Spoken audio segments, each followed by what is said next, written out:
when you can identify the pain, then you're able to identify the emotional aspect behind the problem, which will typically motivate people to take action.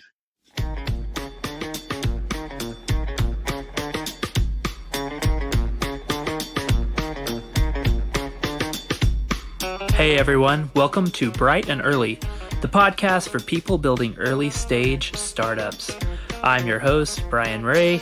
I talk to entrepreneurs, product people, designers, and marketing pros about their experiences during the early days to help you feel just a little less crazy.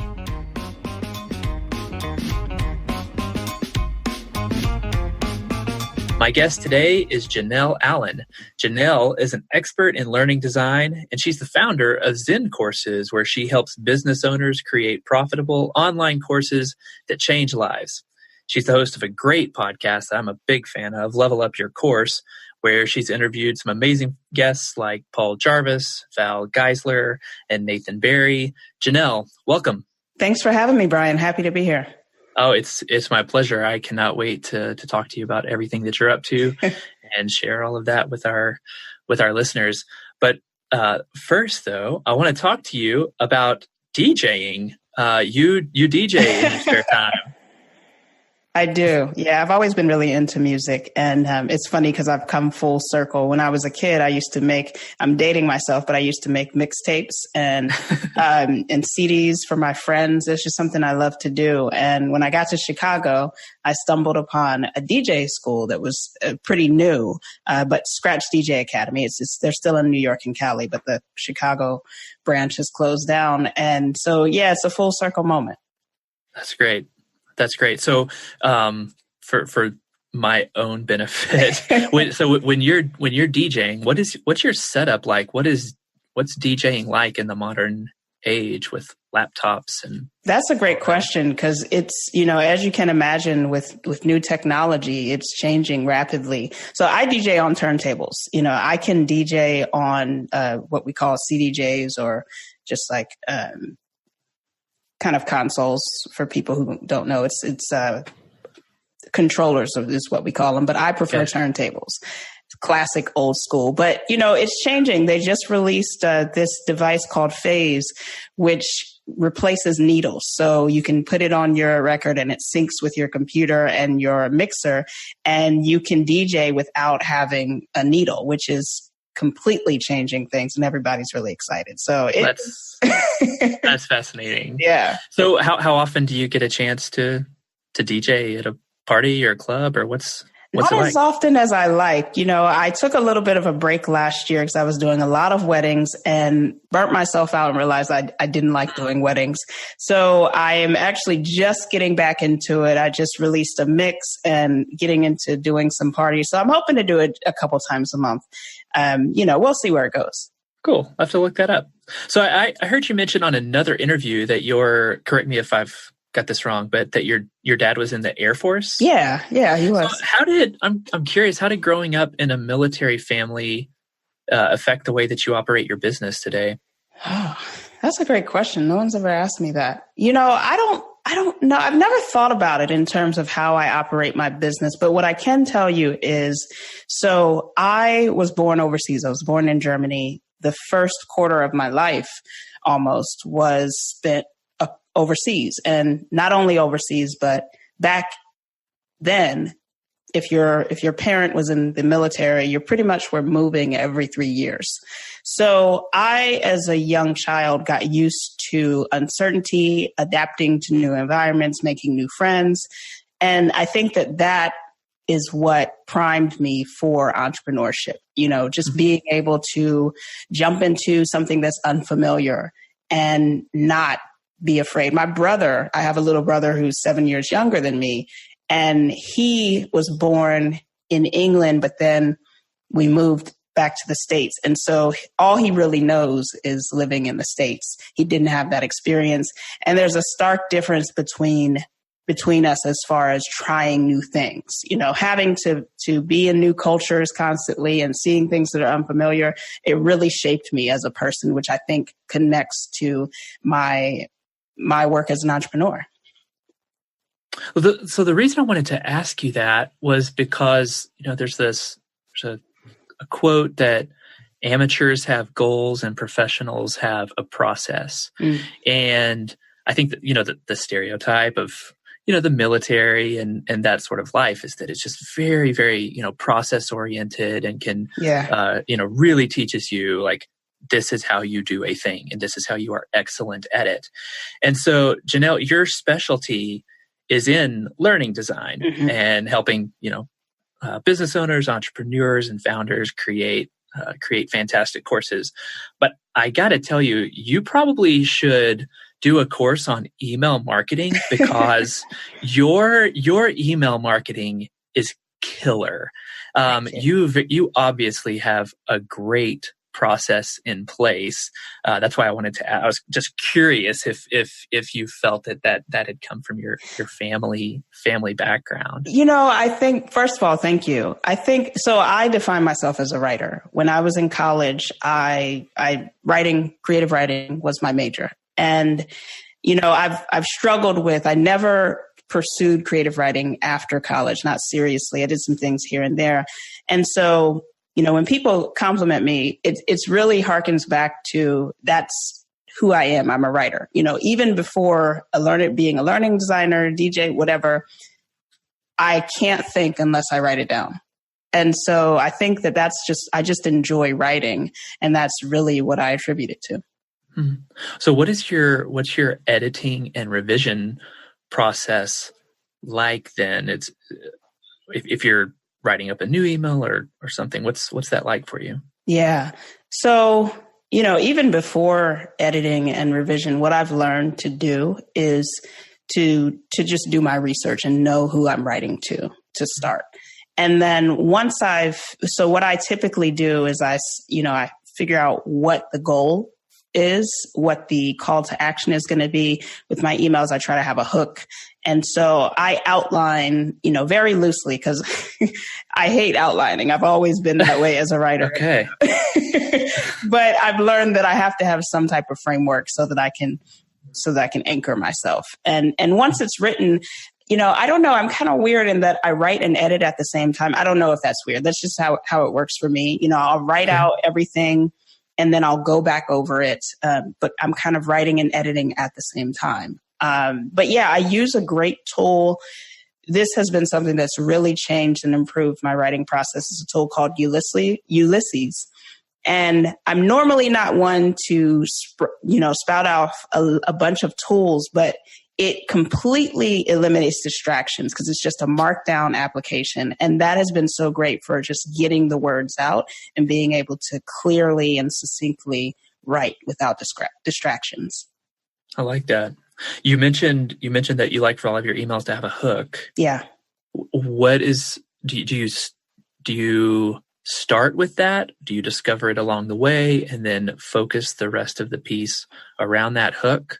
What's your recommendation? Yeah, so so it's been a struggle. I had to learn all of this, and I should shout out a couple of people who really helped me to become a better writer for email marketing. So Josh Earl, he has a great, I think his site is joshearl.com. He has a great series and course on the structure, a way to structure your emails.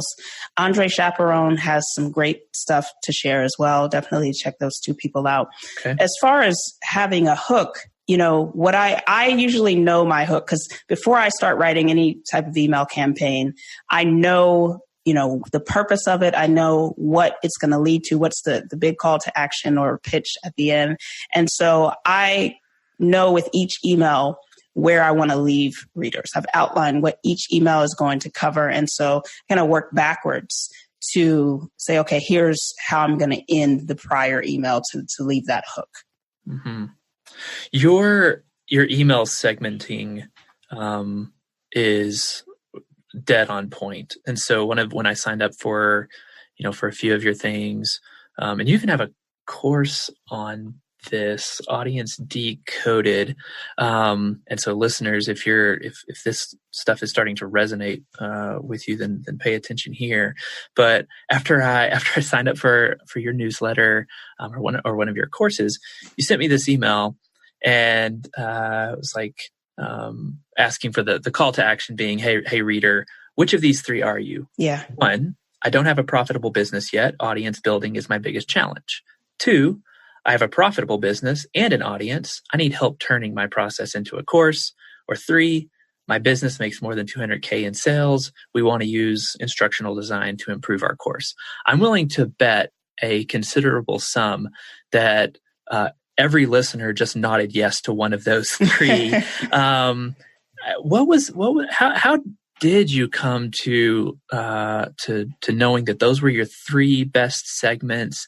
How did you arrive at that? And did you experiment with the wording or the phrasing?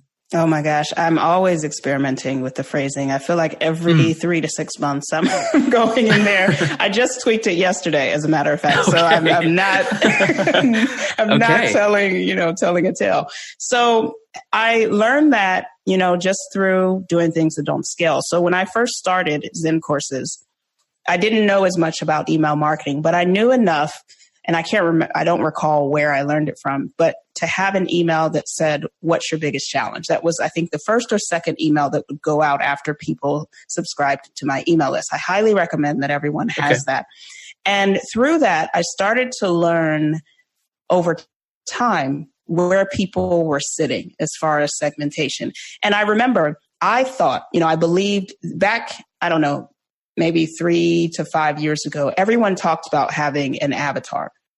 And so I interpreted that as you had one type of person who was your target audience.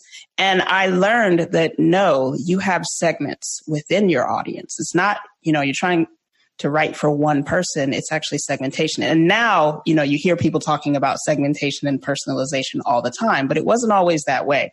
So I realized through the people who were hiring me, the people who were emailing me, that those were the 3 segments. So for me, it's beginners who are typically, they don't have a business yet. They want to have a business. They're thinking about it. They don't have an audience. They don't have an email list. They have a lot of resistance, mental resistance to starting. And the second segment are, usually solo consultants and freelancers or developers, programmers, anyone who is typically running solo and exchanging time for money. They have a service-based business and they have a proven process that they want to turn into a course. Or this is actually the segment that's been the hardest for me to get the language right in that email. The other challenge that they typically have is wanting to improve marketing and sales of an existing course.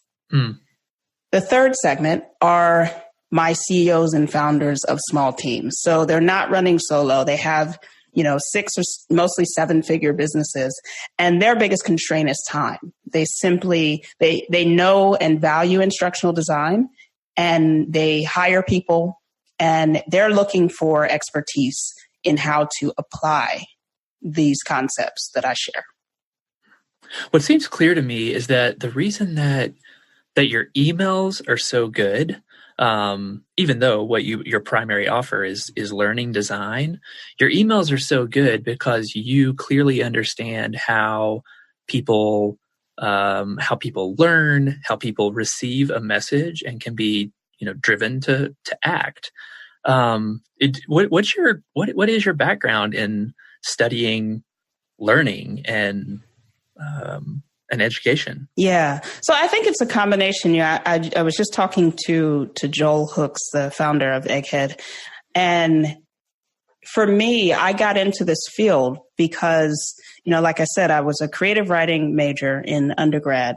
And when I finished college, I didn't know what I wanted to do. I was working retail, trying to figure it out. I was teaching myself web design and coding and all of that stuff. And I was literally staying up. I would work my job and then get home late, probably at 10 p.m., eat something and stay up until about 4 a.m. teaching myself web design and coding. And at a certain point, so as background, I had always, no matter what I did, I had always been asked to help train. And it was something I was good at.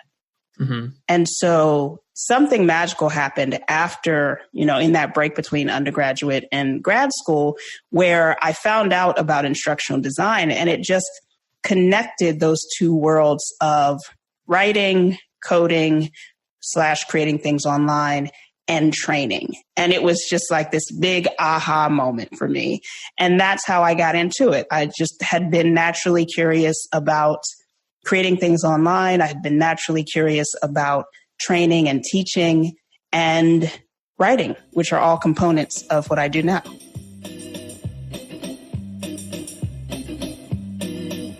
Hey friends, this is a great time to pause and let you know that Bright and Early is brought to you by Transistor.fm. Transistor offers you professional podcast hosting and analytics. They host this very podcast that you're listening to right now. And my friends, I got to tell you, it could not be easier. I can tell you from personal experience. As you also probably know, podcasting is becoming one of the best ways to develop a closer relationship with your audience. And so if you're thinking about starting a podcast, trust me, look no further. Just visit transistor.fm, and if you decide to sign up, let them know that Brian sent you.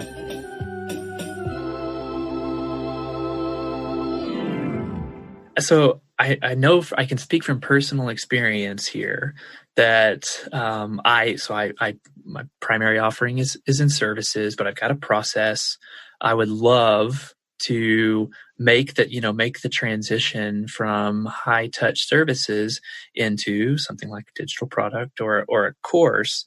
But I feel and imagine a lot of listeners are nodding their heads right now. Like it sometimes just feels like I'm spinning my wheels. Yeah. Like lots of speed and not a ton of distance covered in terms of making progress on turning my process into a course. What advice can you give people like me on how to get unstuck? I love it. So that wording that you use, how to get unstuck, is something that comes across my inbox so many times. So I love it. First of all, if you have a process, a proven process that you are selling, you know it works, you know it in and out, you are prime for creating an online course. So that is definitely just kind of an indicator that you should consider this. As far as getting started, what I recommend, I used to teach people to create their signature course, and which just means creating kind of the full Monty, so to speak, that flagship course that has everything. And what I found is that sometimes people, you get busy, you have a business to run, you get stuck, you may not be able to see that through. So now what I advise people is to create what I call a minimum viable course, or MVC, okay, which is just a live component. So essentially it can be a live workshop. It can be, one of my students in my group program, she's doing a 6-week live version, or basically a pilot of her course. And that's what I advise people. That's where I advise people to start. And it doesn't have to be lengthy, 6 weeks. It could just be, a 1 or 2 day workshop that you create. And that is a starting point. That is a product that you have for sale. And you can learn from that. You can learn where people are getting stuck, and then you can build on that and later create that flagship signature course. What would be the curriculum or the content that we would want to keep in mind if that sounds like a great idea, Janelle. I want to do a 6-week live course with some interactive components. What sort of curriculum and materials should I be prepared to prepare for that? Yeah. So the greatest way to start and prepare your curriculum is to start with your learners. So I get this question all the time. Where do I start? How do I know what to put in my course? And what I teach people is to go to your audience and ask them. So there's a couple of survey methods that you can use. I like combining surveys and something that I call customer discovery interviews, which is just having a conversation just like you and I are having now, but asking specific questions of members in your target audience, of their challenges, solutions they've tried, what results they're looking for around the topic you're thinking about. Prior to that, before doing customer discovery interviews, I recommend sending a survey out to your email list. Hint, hint, have an email list. And finding out what their biggest challenges are. So the reason I say start there is because while you may have a proven process, it's really, it's really about your audience and what their challenges are and what they want to learn from you. That is something that is a sticking point for a lot of people. So, I always tell people the shortest path is to ask.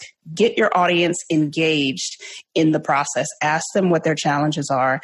And then if you see some alignment with what you wanted to teach, your initial hypothesis, then you have even more data to fill out that curriculum. So essentially, your audience will begin to help you define what should go into your course. You're going to see the topic, you're going to see the challenges that they're having, and it's going to start to fill itself out. But most importantly, you're going to see the goal or transformation or result, however you want to think about it, that they want to achieve.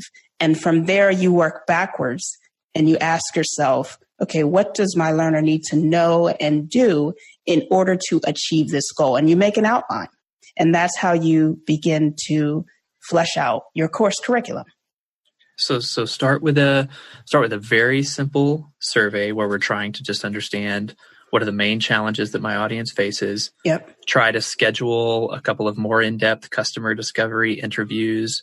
Use those in-depth insights, the things that come from that, to start from the end. Find out what's the progress that they want to make. Design that course. Launch it as an MVC, and after that, start to think about the flagship. Yeah, you Is can. that a fair? Okay. Absolutely. Well, so what, Janelle? What if I feel like my current list is still too small in order to send out that survey or interview? Is there a threshold that you recommend folks try to get to through one way or the other, or is there no such thing as too small of a list to start this process? That's a great question. And my opinion has kind of changed over time. What I tell people right now is I like to see people have a minimum of about 200 people on their email list. Okay. And the reason I say that is because typical conversion rates are going to be at a minimum are going to be about 2%. On average, it's probably going to be 2 to 5%. So you want to give yourself enough people so that you can convert. Now, there are ways to get higher conversion rates, but for email-based launches, that's going to be your average. So a minimum of 200 people on your email list. Now, if you're, and this is something I get all the time, well, I don't have an email list, or my email list is kind of small, and that's okay. You can still do research, and maybe I'm getting ahead of myself, but you can still do research and you can still find out and validate your course idea with a small audience. And there are other ways you can do research on third-party sites and forums and so on and so forth. So you can absolutely use the same techniques and tactics to find out the information while you're growing your audience and your email list. That's great. And 200 is a super achievable number for any business. During that process, how do you identify the most important pain points? And let me dig into that for just a sec. I had Jane Portman on this podcast, and she was talking about differentiating between offering a vitamin or a painkiller. And vitamins are good; they're important, but people have to be reminded to take them. And what I hear you talking about is, in getting to know your audience and in validating your course, you need to really understand what their painful challenges are. Do you have any insights on how to be sure that you're going after a pain and not something that just needs a vitamin? Yeah, I think this is a great question. I love that description, vitamin and painkiller. So one of the things that I teach my students in my group program is when you do, we go through a whole process of doing market research, essentially. When you hear, you'll see that you'll put that question out there, what's your biggest challenge or obstacle? And what people are going to share are problems they're having. They're going to, and even if you're researching other sites and looking at what people are complaining about, those are problems. So, for example, a business problem may be that you don't have enough leads, right? That's a problem.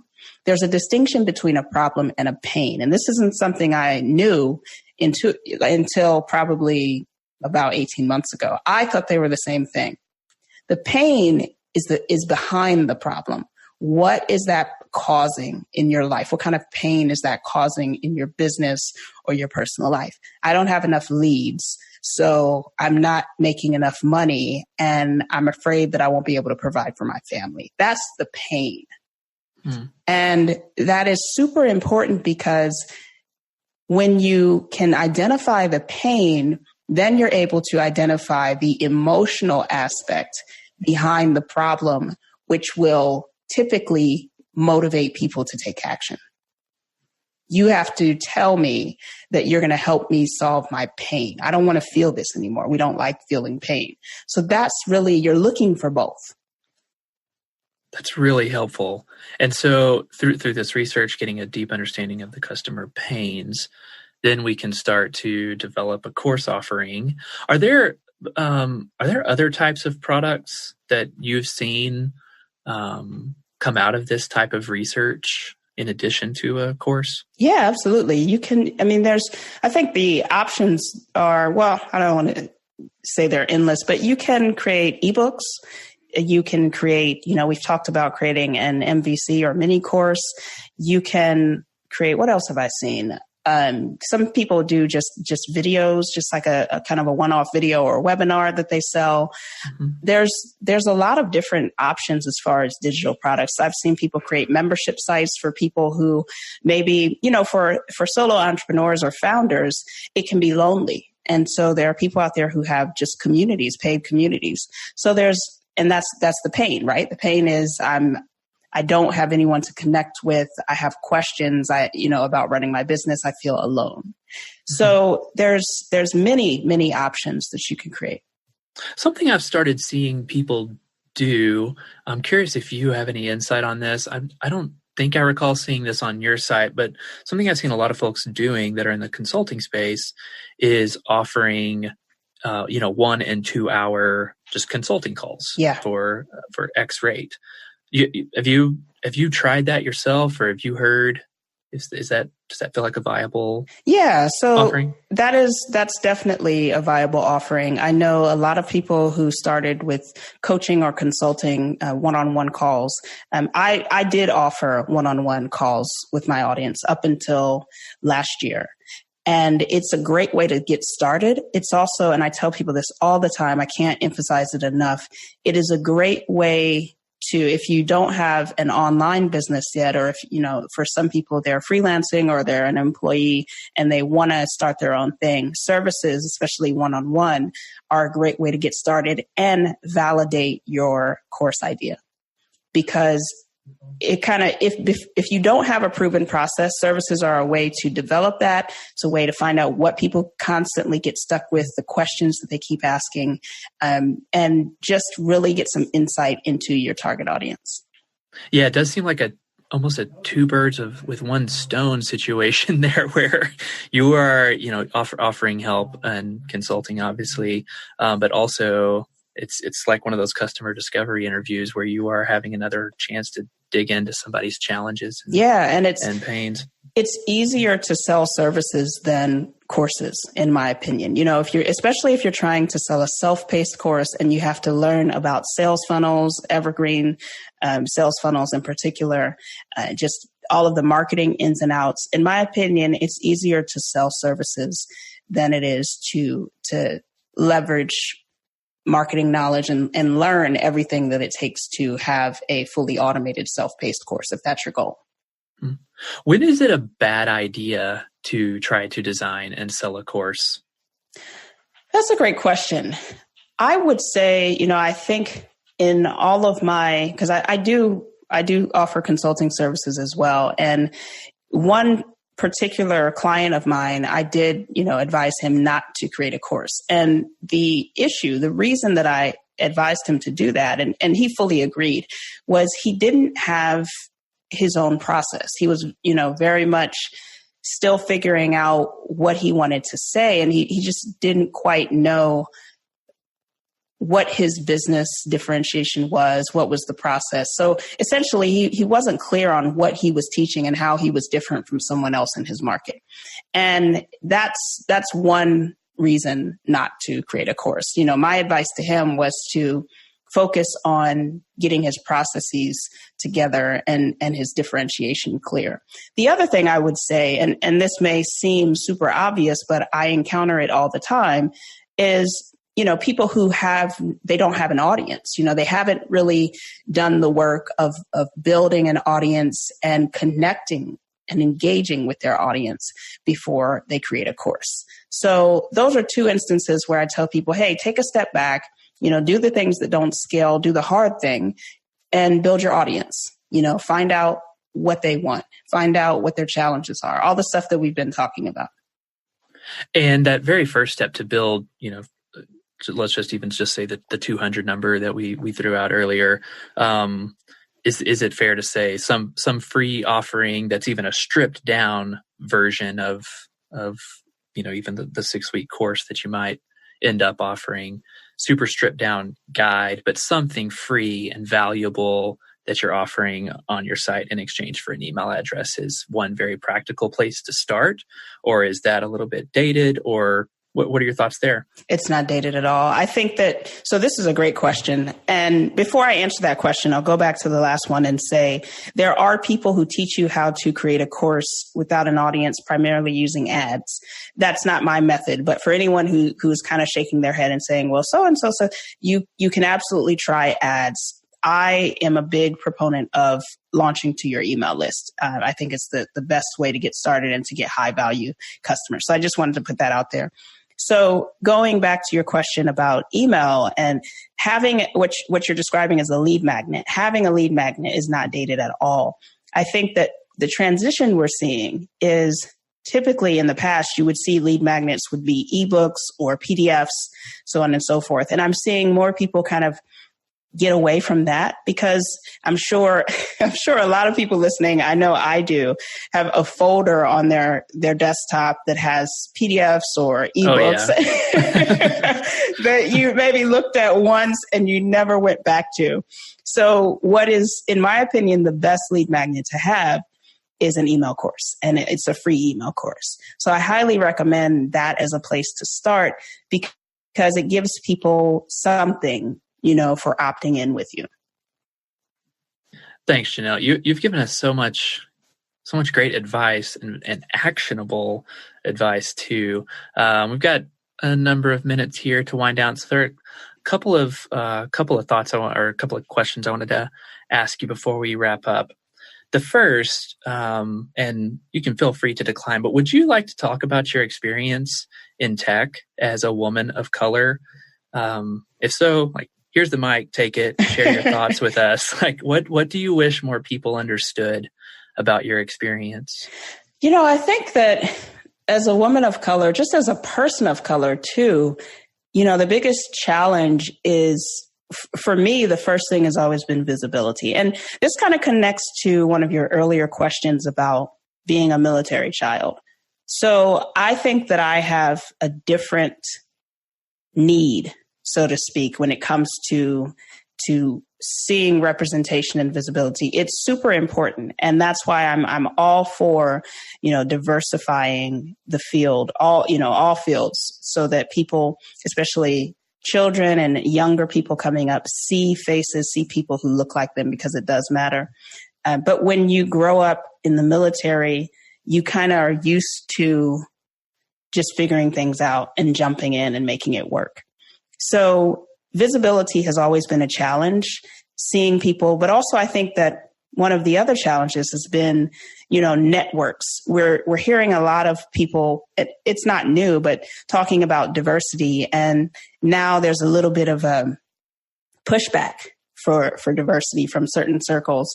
And what I would say is my biggest challenge has always been, making connections, because a lot of times there are people who their entire network looks like them. And so if you're a person of color, especially a woman of color, trying to connect, then it can be hard to bridge, and it can be hard to find mentors and peers in your network. And so a lot of times what happens is you end up with the same silos and segregation, so if it's hard for you to connect with people across, then you end up going back to your community, which is great. You need to have that. But I would love to see more people reaching across and connecting with people who don't look like them.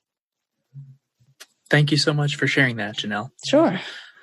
So last thing, as you probably are intimately familiar, working on startups can make you feel a bit nuts, especially if you don't actively work on maintaining your sanity, your sense of calm, peace of mind. Are there any practices that you've found helpful that you would like to share? And the way I've been, asking guests of this can be super practical. Like, here's how you should do your to-do lists, and this is the app you ought to use, all the way up to meditation retreats and and breathing. Yeah, I'm a geek for this stuff, so you're probably going to have to shut me up. No. I'm a geek for it too. You talk as long as you would like. So there's a number of things that I do. Something that I just recently, and actually a friend was just asking me about this, something that I just recently went back to is meditation. So I think just at a high level, the key things for me are meditation, daily meditation, exercise at least 3 days a week, and having an outlet or a hobby. Those are the things that keep me sane. So for meditation, for me, I'm not a super stickler at, strict meditation. I don't do guided meditation. I simply sit and close my eyes and focus on my breathing. And I have a mantra that I say to help me focus my mind. I really use that time to, I can think about a million things. So I use that time to focus and train my mind. And I find that it helps me throughout the day to avoid distractions. Whenever I have a bad meditation, I usually have a very unproductive day. Would you mind sharing that mantra with us, or is it a personal thing? How did you come to it? Now I'm going to be a little bit embarrassed. So I heard Richard Gere say on television one day, his mantra is, I wish you happiness. And that's my mantra. And I just say that over and over. I think about, the people in my life, friends and family, myself, the world, and that's my mantra. And whenever, that's my mantra. And also if I find myself being very distracted during my meditation, one of the things that I was taught was to just say thinking. When you kind of catch yourself, you can almost, at least I can feel my eyes moving in a certain direction when I'm just getting away from my meditation, and I'll just say thinking, and it pulls me back center. Well, speaking of meditation and Zen, you can go to zencourses.co to learn everything you want about our guest. My guest today has been Janelle Allen. Janelle, thank you so much for your time. Thanks. And everything that you shared. This has been so fun. Thank you, Brian.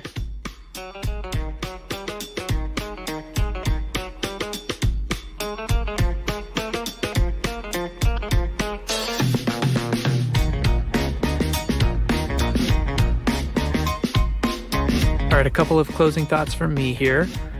I appreciated listening to Janelle talk about her upbringing and how that the adaptability and the ability to respond to new circumstances, new situations, prepared her for entrepreneurship. And I really liked that, especially because shortly thereafter, when I was asking her about, just her writing process or her email marketing process, one of the things that she said was, well, that's who I am. I am a writer. And those couple of things combined, along with her understanding of how people learn, those things combined just gives you the sense that Janelle is doing exactly what she ought to be doing. It reminds me of when Naval Ravikant talks about specific knowledge. And he says that specific knowledge cannot be trained. It's the accumulation of all of your experiences, and it makes it really hard to compete with you on that. And so for Janelle, like those overlaps of being well suited, well prepared for entrepreneurship through her lived experience, along with this, internal feeling of I am a writer, and understanding how people think and how people learn, and just having a gift toward that. Well, yeah, that's the sort of person who should, work for themselves doing learning design where you primarily communicate that through really great email processes and really great email marketing. And so I think one takeaway is this: that is what it looks like when somebody finds the overlap of all the, gets to the middle point of the Venn diagram, basically. I thought that was pretty fascinating. I'll link to Naval's famous tweet storm if you've not come across it perchance. It is phenomenal. And I liked when she was talking about beginning at the end. Like any email she starts with, she already knows how it's going to end. And I think this is it's the sort of thing that sounds obvious after you hear it, but I'm willing to bet how many of us have thought, oh, I need to get an email out just to keep the list warm, or I need to talk to my customers just to let them know we're here, and it's not going to be as effective unless you begin at the end. What is the one thing that you want them to learn? What's the one thing that you want to hook them with? Where do you want them to get? Where are they trying to go? And that's, the best way to come up with those, the best way to know those is when she was talking about customer discovery interviews. The shortest path is just to ask. And this is already just such a common and recurring theme, just a handful of episodes in here, and the number of people I've talked with, and from my own personal experience as well. All of this becomes easier when you know who your customer is and you deeply understand their pains. I loved it when Janelle was, focusing in on that bit. Identify the pain, not just the problem. Get into the pain, the emotions behind it, and that is how you will develop a better product, build a better business, create a better course that is going to change people's lives in the way that Janelle talks about it.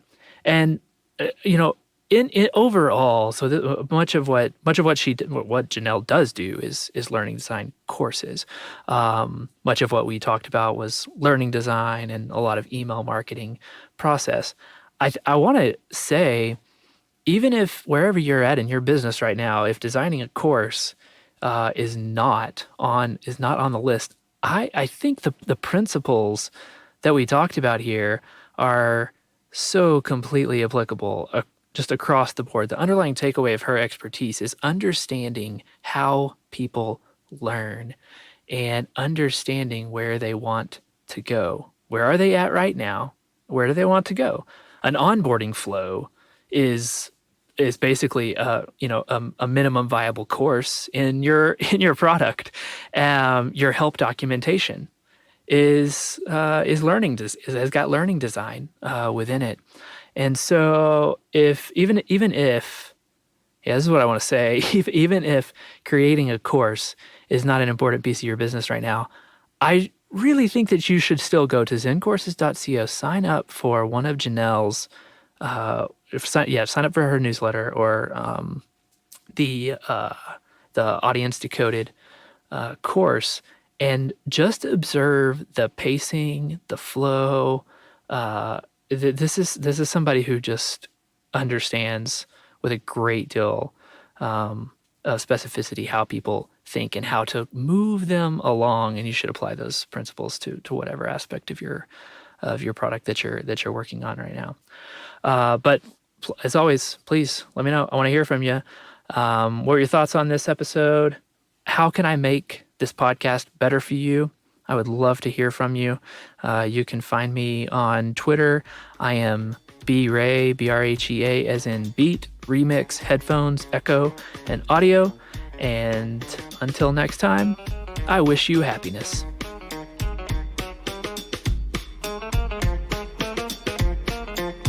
Thanks everybody for tuning in. Listen, if you dig this show and you want to hear more, then please head on over to Apple Podcasts or Google Play and leave a review. It really is the best way to help other people find the show, which is great for my guests, which is great for the show, which then makes it easier to attract more guests. You see where this is going. So if you're listening and you think other folks should be, please leave a review. And if not for me, then do it for the extremely cool group of people who've agreed to be the first guests on my show, knowing that it's brand new with very little to offer them. Jane Portman, Claire Solentraub, Gia Lottie, Margaret Kelsey, Janelle Allen, Andrea Hill, and by the time you hear this, plenty more. These are all really busy people who already have an audience of their own and were so gracious to me when I said, hey, I'm launching a brand new podcast with no listeners, and here's what it's about. Are you game? And they said yes. So if not for me, do it for them. Leave a review, tell a friend, spread the word. And until next time, I'm Brian Ray.